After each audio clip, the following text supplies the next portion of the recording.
and welcome to Start Being Visible. Today I am joined in the studio by someone whose professional journey is as impressive as her personal growth story, and that is Dionne Bass. Now, or is it Bass? Now, Dionne, Bass, like the is it fish. Bass? Bass. Okay, Dionne Bass. Dionne brings over 28 years of experience in mortgage banking and lending, having worked with major lending institutions and mortgage insurance companies across the US. Now, she's not only an expert underwriter, she's also a passionate educator, a mentor, a trainer who has helped countless of mortgage professionals and real estate agents to strengthen their knowledge and their confidence in the field. But beyond her incredible career achievements, what makes Dionne's story so inspiring, especially to me, and the reason I wanted her to start being visible, is the transformation that she's made in how she shows up. Now, when I first met Dionne, and we're going to talk about this in a second, it was the person that I met over on LinkedIn to who she is today in terms of how she shows online is absolutely remarkable. And I want to talk about the story of how she stepped into visibility in such a powerful and authentic way. So Dionne, welcome to Start Being Visible. It's so good to have you here. It is so good. I really didn't realize that I hadn't talked to you in such a long time.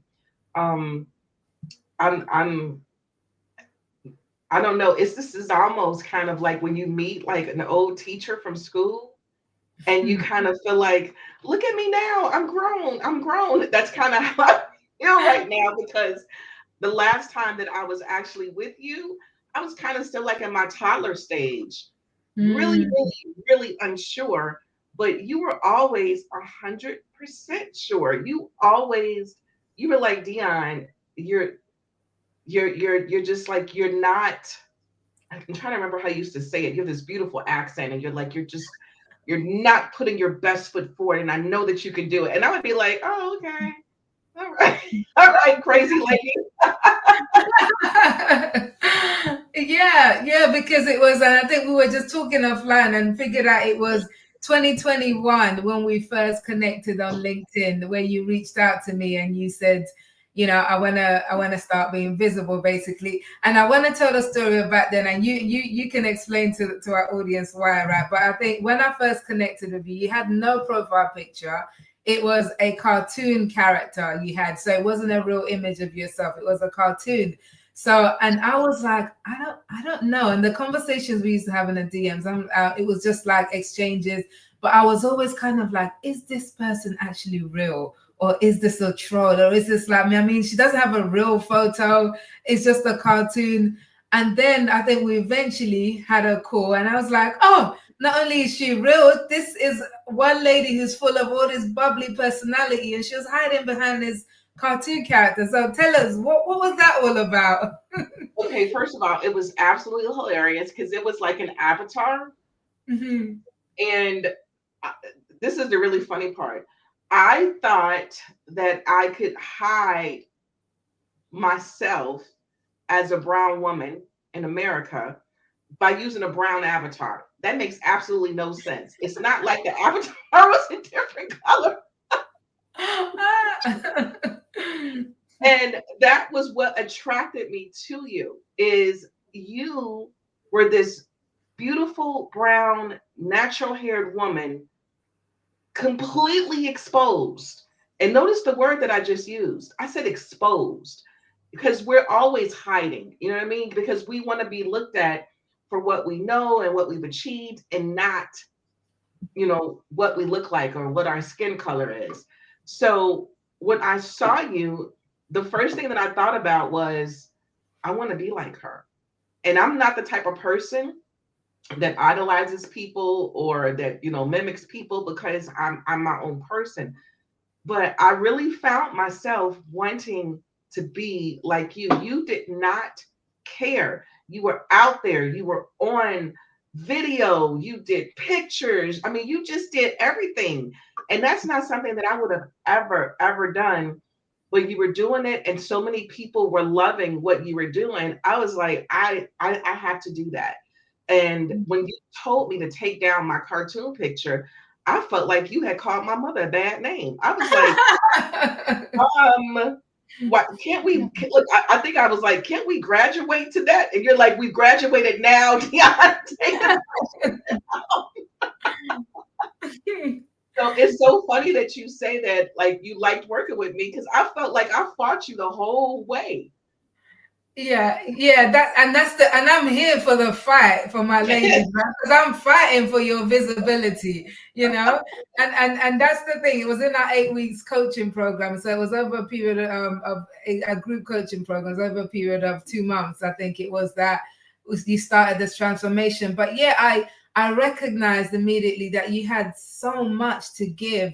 Just like so many of the women that I work with, it's like you had all this stuff, all of this expertise, all this wisdom, all of these things going on, and you were hiding it all. And it's the outrage of the injustice of it all. It's like there's people who need you, Dionne, and you're here hiding. We can't have that. We need you out there. So I'm glad that you kind of took those steps. I know it wasn't easy in the beginning, but then gradually you started to do it. You started showing up. So I before we talk about how you've transitioned from there, those early days of showing up for you, losing that avatar and jumping into your skin and showing up as yourself. Can you remember how that felt for you back then? So, first of all, it was extremely intimidating because when you think about LinkedIn, you think about the ocean. The ocean is huge. And what you're thinking is, how am I going to make any type of splash in this big giant, what do you call it? In this big giant, like, pond of water, or whatever have you. But one of the things that you kept telling me, and I'm not going to lie to you, I did not believe you, was that Dionne, your people will find you. The people who, if you keep showing up, if you keep posting every day, if you keep talking about what you do, you're going to show up. And so it was very scary for me because here you are doing something completely and that was my other thing that I think I used to argue with you about all the time. Not like we were like arguing, but I would be like, Mildred, you're doing something extremely glamorous. You're taking people and you're making them visible. And here I am saying, come and go back to school with me. Come and take a class with me. Come and learn with, like, training is not like fun. It's not glamorous. It's not something that everybody wants to do. It's a necessary evil. And the early days were hard because I just did not know how to make it interesting. But I believe what you told me was, um, you had to showcase. You have to show. I almost wish we could have recorded all those times that we talked because they were actually really comical. You were telling me that I had to showcase my knowledge, and then you kept trying to get me to do videos, which I do now. But you're like, Dionne, you're so funny. You make learning fun. Just, you know what I mean? But I wouldn't do it. So my posts were super long, and I think you told me at one time, stop using emojis. Do you remember that? Yeah. Again, hiding behind emojis for a season. it was difficult. I mean, I'm so surprised that you had it fun because I felt like I fought you the whole way, and I felt like I made it so much harder than it had to be. When if I had just submitted, it probably would have been a lot easier. I knew you knew what you were talking about because you were doing it. I knew you knew what you were talking about because the people in our group were doing it. But for some reason, I just didn't feel like I could do it. So maybe that was like a confidence problem or a self-esteem problem or something. Yeah. No, that's the thing. It's like, and that is that, as I said before, that is the fight. And it is for a lot of people, a lot of the women. It's like, yeah, it's okay for her. It's okay for her, but it's different for me. That's one of the stories that we tell ourselves. That I'm, as you know my story. I wasn't somebody who, naturally, hey, I'm out there, I'm visible, extrovert. That is totally not me. As I've told the story in this podcast so many times, it's like growing up as a shy person and, kind of trying to stay behind the scenes. Even when I got up to LinkedIn, I stayed in my comfort zone of writing and not video and all of that kind of stuff. And then it all changed. But visibility is absolutely crucial. You know, what it does for you internally and externally is amazing. And I knew you had it in you. So I welcome the fight, because a lot of people think that it's just about, oh, it's just posting on LinkedIn. You know, like, what's the big deal in that? Like, especially men, right? My husband, when I first started my visibility coaching business, I used to tell him, yeah, I want to help women to show up on LinkedIn, be visible. He's like, what's so hard about posting on LinkedIn? I'm like, it's not the post, it's everything else that is No. stopping us from getting to that stage of, I'm putting myself out there. So is that what it was like for you? So what were some of those stories you were telling yourself that kept you invisible for so long from places like LinkedIn? One of the so LinkedIn has changed a lot, or once again, remember I was fighting you the whole time, or I wasn't looking at it correctly, because one of the things that used to bother me all the time was if people liked, loved, or supported my post. But I don't look at that anymore, because what I've discovered is that people look at stuff all the time and then scroll down to the next story. People tell me all the time when I go to these conferences and stuff, oh, we're friends on LinkedIn. And I said, no, we can't be friends on LinkedIn because you don't like anything that I do. But we are, like, we literally are friends. They're literally seeing me on LinkedIn. They're walking. People walk up to me at these conferences, Mildred. I promise you, like, we're real friends. Hey, we're friends on LinkedIn. And I'm like, yes, we are. Like, sometimes I know who they are, sometimes I don't. But you told me stop worrying about if someone likes, loves, any of that. Stop worrying about that. Just do it. It's the visibility. It's the visibility. It's the visibility. And you are absolutely right. I wish I could tell you that it was something that kind of happened for me right away. It was not. It probably took me a couple of years to kind of like digest that, because social media has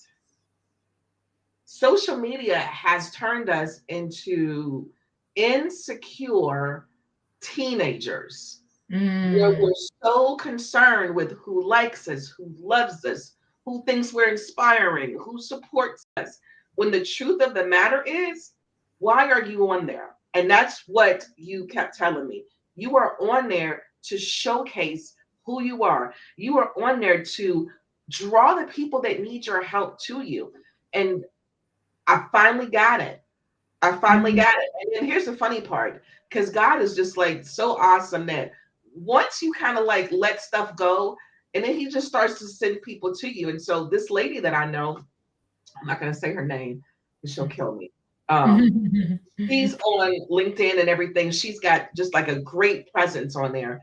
And I was on the phone talking to her, and she's always giving me advice, always supporting me. And she was like, well, Dionne, I was like, well, I'm not really doing as well on LinkedIn as I'm doing on Facebook. And she said, yes, you are. She said, did you look at your such and such, such and such? And in my mind, I'm thinking, Mildred probably told me that.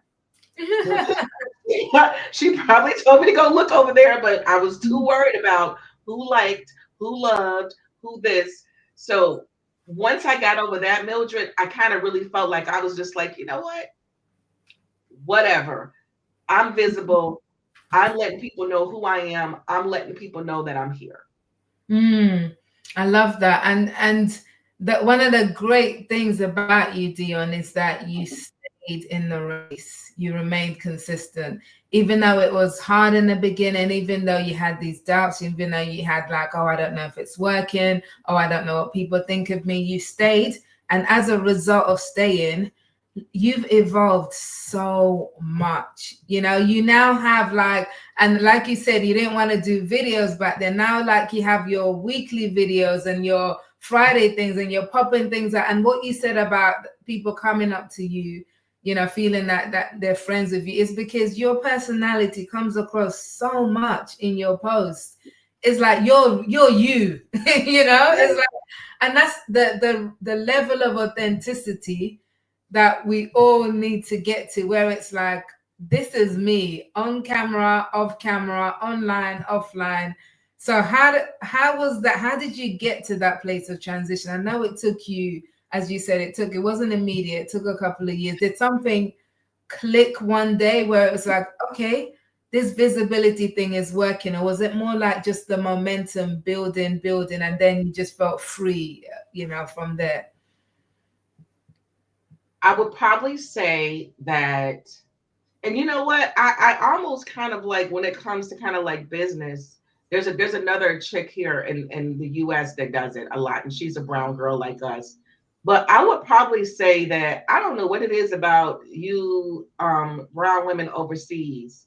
There was another brown woman overseas that I connected with, and she told me all the same things that you told me. And it just, like when you tell your children something Mm-hmm. and then they don't do it. And then when they come home, they say, Mom, you know what somebody told me? And you're like, are you kidding me?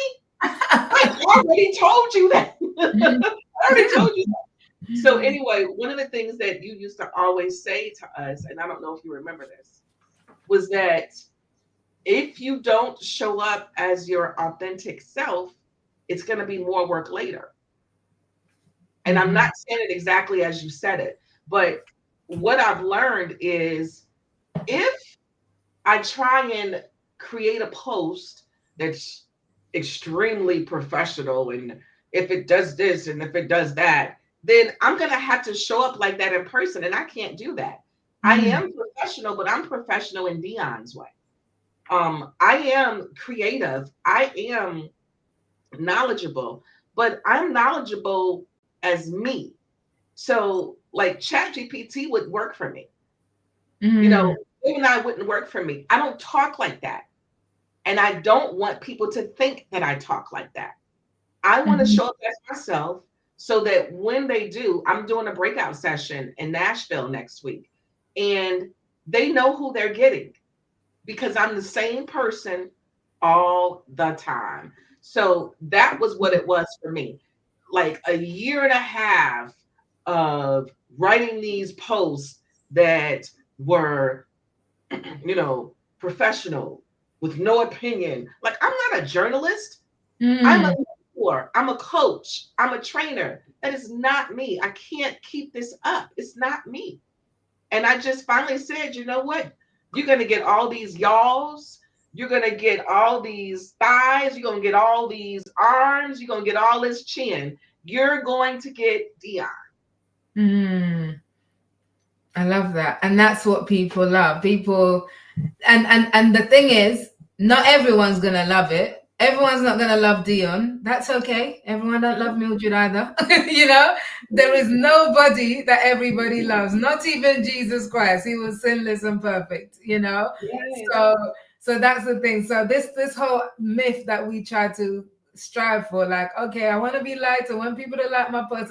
No, that's not what you're trying to do. You're trying to attract your people. And I think when you shed that skin and you kind of stop caring in a sense and just dive all into being who you are, that liberation is one, it's so freeing for you, but also people recognize that. They can see, people can pick up authenticity. It's like, yeah, this person is authentic. And I love that. And there's something attractive about that, especially in this day of chat GPT AI stuff that we're really like kind of deep in, and I don't know if it's gonna get any better anytime soon. So yeah, that's wonderful. I love that.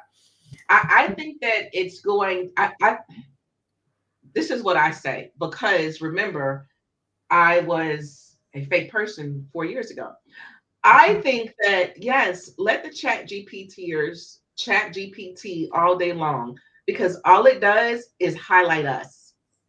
Because what you said is so completely real.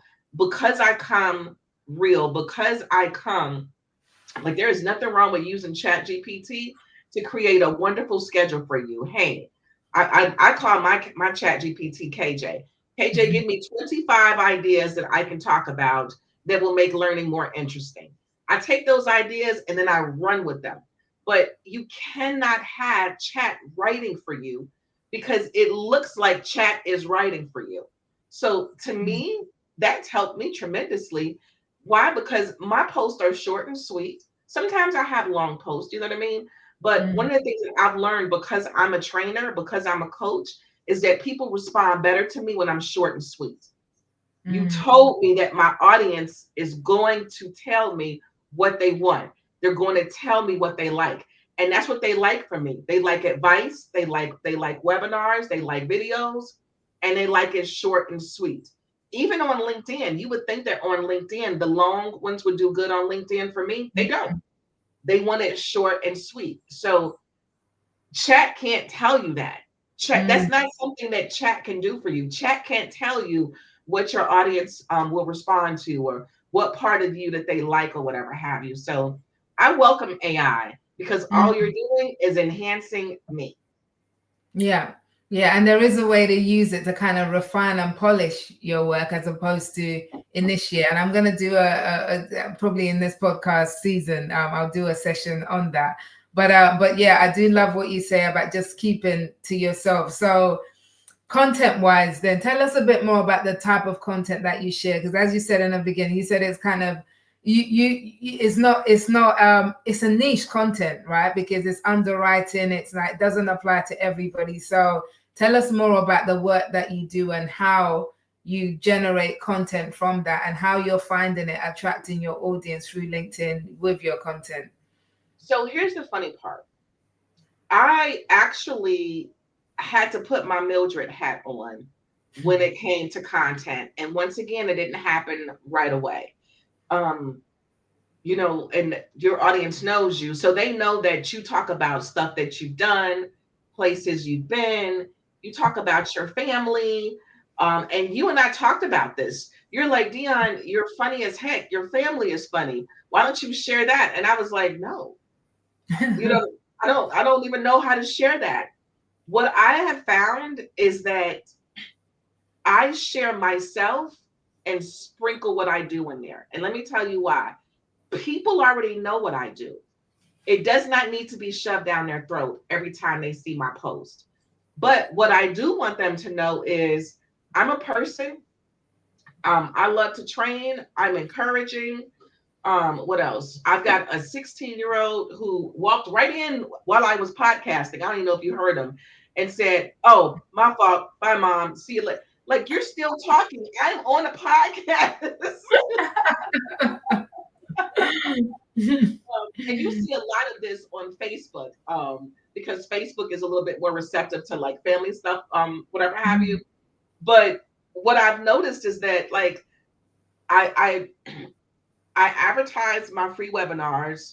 I haven't done one in about a month or so, but I advertise my free webinars at least like once a week. And everything else is just like, hey, this is what I'm doing. Hey, encourage, encourage. Hey, this is my family. And there's always a way for people to get in touch with me. You, what do you call it? My banner shows who I am. My Mhm. tagline shows who I am. You know who I am. You know that Dionne Bass loves to train. There's no reason for me to shove it down your throat every time you see my post. And that's one of the things that we talked about. You told me you were like, Dionne, the post for your training post might not be as might not do as well as like your other posts, but you need to understand that people are still looking at them. And I took Mhm. that into consideration, and I was like, you know what, I'll still do it and I won't think about it. But here's the funny thing, Mildred, it turns out they are doing good because once again, if I had looked at the insights like you told me to in LinkedIn, people Mhm. are Mhm. looking at it. They're just Mhm. not liking it, and they're just not loving it, and they're just not tapping those buttons. So when it comes to content, and I still look at the material that you gave me, because you gave us ideas on how to like search different subjects. You told us, I don't want to I'm not going to say everything because they got to buy it like I bought it. Um, I look Mm, at what you told me to do sometimes, especially because sometimes I'm not a machine. Sometimes I'm mhm, in a rut. Sometimes I kind of like, go dark, and I'll be like, "Ugh." And the way I reset is I go pull out my visible, like I can't remember what week it was that we did it, but I still have that week, and I have mhm, it inside of a certain folder, and I'll look at that week and it'll reset me. Sometimes I'll scroll down and look at other people's posts, because guess what? sometimes you get so in your head that you forget that you're taking this way too serious. Mm-hmm. Go look and see what everybody else is doing. In the world of underwriting, when I was an underwriter, we used to call that underwriting ourselves into a hole. You Mm-hmm. can't see outside your own decision because you know what I'm saying? Like, when you're in a hole, you can't see outside that hole. You're deep in the hole. So what I do is I go look at other people and I say, okay, you know what? This person is having fun. I need to lighten up. Especially, and this is for business owners, especially like if you haven't sold something, what's the first thing you do? You panic.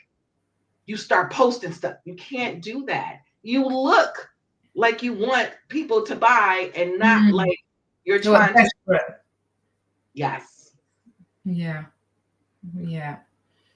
Yeah, no, and I want you to talk more about your business journey, because I know when we first connected, you had the business was on the side, but it's something that you wanted to have more of a forefront, or a complete forefront, to replace the day job. So how Yes. has that transition been for you, and what role do you think your visibility on LinkedIn has played in that, if any? So I'm going to be 100% honest, because if people are watching this, then I want them to know that no matter how you feel, still do it. Um, it's been very scary. And I'm not going to lie to you. I was scared yesterday. I was scared last week. I was scared the week before last. And it's no different than working for a company and waiting for a layoff, or hoping the company doesn't shut down. You know what I mean? That kind Mm-hmm. of fear, like when you get started, doesn't really go away. But Mm-hmm. what keeps me going is when I came to you, I told you, listen, I underwrite mortgage loans. I'm tired of doing this. I'm stressed out. They don't appreciate us. I think at the time I told you that I had been laid off like 2 or 3 times. And what they do is, of course, when they lay you off, what are they doing? They're reducing the salaries. So I was already at half of my income.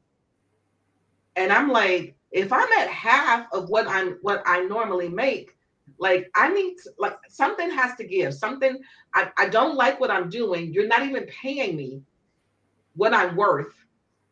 And this is what I want to do. I've had this business since 2000. I'm actually embarrassed to say that. Um, but I started my company. It actually started as Sewell Group, which was my maiden name backwards. My maiden Mm-hmm. name is Lewis. And so what happened was I used to train all the time, because when I first started in the mortgage industry, my boss told me in order for me to move up to a different position, I had to train someone to do what I did. And I did it. And I was like, this is really fun. I like this. I made training material. I was like performing and making it really fun. And so he made me train everybody after he saw that. And so as I moved on, probably about 5 or so years later, I started a business, and part of my business was training. And I had an office space, and the office space had a conference room, and I would train people in that conference room. And that was in 2000. It was Y2K. It was very exciting time. Gosh, I'm dating myself. And I became popular, and I was shocked at how popular. There was no like I wasn't internet savvy back then. This was word of mouth. This was like people saying, "Oh, you need training? I know a chick. She's in Hyde Park," because I was in Chicago then. She's in Hyde Park. She's in the Hyde Park Bank building, and I would schedule these classes, and people would come and they would pay me to train their staff. And Mm-hmm. I decided to move to Georgia, and I told my husband, I'm like, I want to continue training like I do, but I had a baby. So now I had 2 children. Mm-hmm. So I had to figure out how to do it. Well, I took it online. And that was in 2004 or 2005. And I started a blog called Ask the Underwriter, because I had to figure out a way to get out there, like on the internet, because I couldn't go anywhere. I had a baby and I had like a teenager. So all the while I'm still underwriting. Flash forward, the mortgage industry imploded. We kept taking pay cuts. I kept getting laid off. And then I see this beautiful brown woman on LinkedIn, and she's talking about being visible and she's natural like me, and she's just talking. And I'm just like, I could do this full time. Like, you make me feel like I could do this full time. I never thought that I thought that I would retire one day and that I would be able to train full time. I never thought that I would leave underwriting and do this full time. Like, I don't know why I didn't think that, but I just didn't think that. And so for me, the journey was watching other people on LinkedIn, on Facebook, create these businesses and create these followings. And I'm like, I can do that. I need to do that. Like, my blood pressure was just like ridiculously high, ridiculously high. And I'm just like, if I'm gonna stroke out, can it be something that I like to do? Exactly, right? I don't Wow. know if this is your question, but like, that was my journey from the beginning to the end. And just so that you know, when you're in your 20s, you think that everything is just like so easy, and you're just, I'm gonna do this and I'm gonna do that. And I kind of really feel like that you helped me channel my inner 20-year-old, because I turned 50 this year. Wow. And when I met you a few years ago, I kind of like, I was hiding. I mean, you said it the best way. I was hiding. And, 20-year-old Dionne is back, except now she's 50. Mm, I love that. And I do hear a lot about 50 being new lease of life, even after 40. I'm in my mid early 40s now. So it is definitely, there is something about this decade, these later decades of your life, where I think if you allow it, you rediscover yourself in a new way, and then you're just kind of like, this is me. Take it or leave it. Yes, Like you yes. know. So that is, I love that. It's like, and what you also spoke about speaks to the power of representation and visibility. And I think that's why, for me, visibility, I am so passionate about the whole visibility thing, because it's that whole thing of, you saw me, and someone else is seeing you, Dionne, has seen you in all the years you've shown up. You've probably inspired countless people, that some you may know about, some you don't know, but because they've seen you, now it's like a chain reaction. Each time one of us answers the call to visibility, we're setting up a chain reaction that allows somebody else to say, okay, I can do it too. And they're doing it. Someone else sees them and says, oh, she can do it, I can do it too. And so it's like, it's forever going, and that's a great thing, so it's so important. I love that. I love that you spoke to that. So you've launched out. So have you now fully left the world of work and working for yourself? I am working for myself. I do a little bit of contract work, but that's still working for myself, Mhm. because I don't really have to do it. You know what I mean? It's not like a 9 to 5 job. Um, it's the discipline. The discipline is the only tip that I would say that people that are going out on their own need to understand, remember, and implement. And here's the funny part. Everybody's talking about Chat GPT doing all this stuff for them and writing and creating. Do you know what Chat GPT does for me? It keeps me in line with what I can do and what I can't do. I put my schedule, I put what needs to be done inside Chat GPT, and Chat GPT is like, okay, listen, this will take you a week to do. This right here will take you, because my husband will tell you, I think I can get anywhere in 15 minutes, no matter what it is. And he'll tell you that I think I can do anything in an hour. And he's like, you cannot do that in an hour. Mm, So I can relate. yes. So ChatGPT has been my assistant. ChatGPT shows me how to market. Listen, market during this time. I told ChatGPT, I'm like, I am not good at doing like, sales calls or this, tell me what to do, tell me what to do. Okay, well then we're gonna try this instead. I use Chat GPT as my assistant because Mhm. I don't have an assistant right now. So Chat GPT is my assistant. I would just say discipline. That morning routine is huge. Oh my gosh, the morning routine. Did I do my morning routine right now? No, I ran into the doorknob trying to get to this room. I Mhm. realized I didn't have any coffee. I ran back downstairs. I got coffee, but it was a good reason. I went to a networking event last night, Yeah.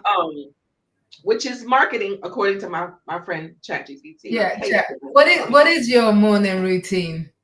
so my morning routine is I'm gonna tell you what I'm supposed to do. Okay, I am supposed to I'm supposed to get quiet, pray. You just I in the mornings I surrender my day to God. Listen, you know better than I do. I need extraordinary favor, open up doors. And then I have to feed myself. I I listen to different like Bible commentaries or stuff like that. Because if I don't feed myself in the morning, what ends up happening? You get to the end of the day and you haven't done anything, you know what I'm saying? You're tired, you don't want to open up a book or whatever have you. So I listen to, my word, early in the morning. Um, and then the next thing that I do is I eat the frog. Okay. Whatever it is I don't want to do, I try and do in the morning. Now that's extremely hard for me because sales calls is eating the frog, and I can't do that first thing in the morning because I get up at like 5 in the morning. You know what I mean? Yeah. So Yeah. what I will kind of like if someone wanted me to like review a file or someone wanted me to like answer questions and stuff like that, I'll do all that or whatever have you. But the main thing for me is looking at that schedule because my time management is horrendous. But KJ, my chat GPT, has helped me tremendously because I put everything in there during the week. So what I did this morning, I mean, yesterday was when I saw what my schedule was today, I put an extra alarm in my phone 15 minutes before this meeting. So I already know that I've got a meeting at this time. I'm just I set myself up so that if I fail myself, I have other stuff that's going to remind me, that's going to like nudge me. Because that's so very, very important. And then here's the other thing. I don't know about you because you are a creative too, but Mildred, I'm constantly in creative mode. So I need to find time to create, market, do Mm. my webinars with my people, talk to my like that's a full day for me. It's a full day for me. So it has to be organized, and I need that morning routine to kind of like give me my push. Mm. I think you're the first person I've heard describe using Chat GPT in the way that you have, and that's actually really, really clever. Yes. And it is that I get it. I use it as my assistant in so many different ways as well. And it's fascinating how people are using it to suit their needs, in a bespoke way. So that's really useful. So like on a wider scope, level in terms of the work that you're doing now, and you're talking about being a creative and having all these ideas and creating things. Do you feel like this is your thing, this is like your purpose, like what you were put in this world to do you believe in that concept? Not only do I believe in the concept, but a long time ago, my family told me to go to school and become a teacher. And I was like, absolutely not. What am I doing right now? Teaching without the benefit of paid time off, pension, summers Mm. off, weekends off. I don't have any of that. I still ended up teaching. Um, I love creating and I love teaching. And it's so funny because my next move is to create Bible studies. You know how like you do those small group lessons when you're in your church? I want to do Mhm. that next. So once I get all of my courses online, once I get all of that, that's what I want to do next. Because every time we do these Bible studies, I'm a working woman. My son is in basketball, and they come up and they give us like these books that are like this thick, and we got to read these books in like 8 weeks. Or like, I would really, really love to see kind of like Bible studies or small groups that are for people who don't really have a lot of time, because just because I don't have a lot of time and I don't stay up too late at night or get up at the crack of dawn and read pages and pages and pages of, some type of like Bible study book, doesn't mean that I don't want to be closer. Doesn't mean that I don't want to study. It just means that I either don't know how to manage my time, or I don't have the time, or whatever have you. So I would love to kind of almost see kind of like a condensed Cliff Notes version of those kind of like small group books for the Okay. like for the busy mom, for the busy dad. Yeah. Yeah, I get no, I totally get that. So you feel like that's the pull that your purpose is pulling you towards next. So it's a different form of teacher, a different group, but still within the wider scope of I am a teacher. That like it's so funny because I really feel like that this is what it's preparing me for. I mean, Mm. I'm right now, I'm inside of my courses refining them, because I just keep leveling up. And so by the time that I do that, like, it could probably be like in my 60s, who knows? But by the time that I get there, I will have refined this whole course thing that I've been doing on this side. So I'm super excited about it. I don't know when it's going to happen, but I'm just open to it when it does happen. Mm. It doesn't sound like you've got any plans to slow down anytime soon. That's not even in my nature. That's not. How do you feel about turning 50? You know what? I'm so excited about turning 50, but if I had realized that Chat GPT could be my assistant earlier this year when I first turned 50, I would have already accomplished half the stuff on my 50s list. On my birthday, I made a list of all the stuff that I wanted to do. Now that I turned 50. And it's so corny because as a mom, especially a sports mom, where am I always at? Practice, conditioning, games. You know what I mean? I'm always busy. And there's so much stuff that I haven't done over the past, like, 20, 30 years. So I'm super excited, and I'm excited to accomplish the things on my list. And I plan on doing it. I don't really feel any different at 50, except I just don't care anymore. Mm. Um, I don't care what people think. I don't care. Sometimes it hurts my feelings. I'm not going to lie to you. But I'm like, you know what? That stung. But hey, deuces. You weren't my person. Like, you weren't, you know what I Mm. mean? You're not, that's not my type of hype. Mm. No, that's powerful. That is really powerful. That is that self-assurance, self-confidence that you get to, in a certain stage of life. I think is wonderful. Yeah. So and I think it brings us like nicely towards the end of this, because I think kind of full circle in terms of we started off talking about visibility and what has happened for you and how you've grown in that. But now it's like, so you're visible now. You're not just visible online, right? You're going to these networking events that you said, and you're kind of known in your field type of thing. So when you think about visibility now, what does it mean to you beyond, just being seen online? Visibility to me now means showing up as your authentic self. Mm. And one of the reasons why I say your authentic self is because there's no time to recreate a persona when you're at these networking groups. You are who, think about that. You know what I mean? You're visible. Okay, let me go. Because I know I've seen you speaking at a couple of different events on LinkedIn. And I know doggone well when you go in there, you're not going to a changing room and changing into networking Mildred. Mm. You're the same Mildred that you always are when you walk into that room. Um, one of the things that I struggle with is that I'm like, what if I get angry and someone sees me angry? And it's so funny because somebody said to me, Dionne, you need to start writing newsletters. Remember, I told you a long time ago I was a journalist major. That's one of the reasons I was so fascinated with you. And I'm like, I don't want to really write because my writing kind of comes off angry when I'm talking about them because there's so much I want people to do. And they're like, so?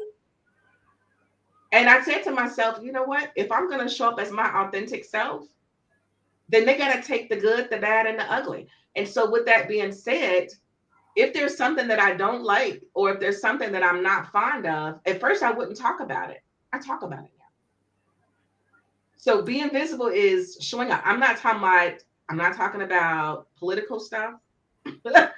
I'm I not don't talking. understand. Yeah, You know, I think it's probably time to bury that road of don't talk about politics, religion, or I can't yeah, remember what the other one is on places like LinkedIn, because the state of the world today, if we're not speaking about it on our professional platforms, where are we speaking about it, and where's the change going to happen, and how? yeah. So anyway, that's a podcast for another time. Nothing like a journalist.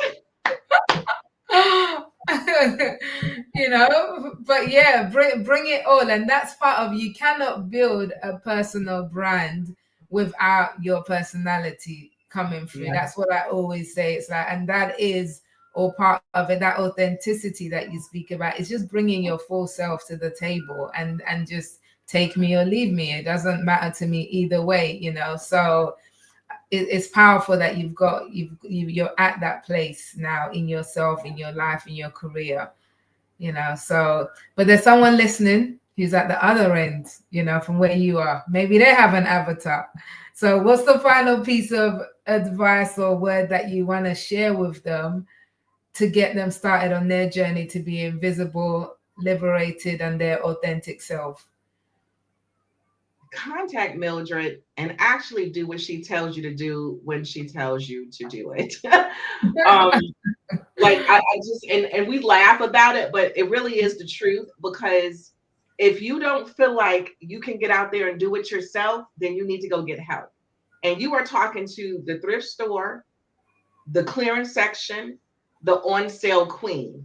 I don't like to spend money, but there are certain things that you need help with, and you need someone that believes in you. And at the beginning of this podcast, one of the things that you heard me say to Mildred was, I fought you the whole way. So I paid you, and then I fought you to do everything that I paid you to do. But she believed in me. So I would say that if you need help, if you please don't do it yourself, get someone. There's a guy who I'm gonna hear when I go to Nashville next week, and he calls it. This is so horrible, but it's so funny, Mildred. He says, just go ahead and pay the stupid tax. It's so horrible. He was like, why would you go through all of that when you can just pay someone to help you go through all of that and just be done with it? And Mm, do it and listen and do what she says. That's just me because mm. I don't think that I could have done it without you. I mean, you had to make me take my cartoon character down. I was not. I wish I had kept a copy of it because no one probably even believes that I had it. But like, I'm happy that I did it. I am. I'm happy that I trusted you. I'm happy that I kept it going.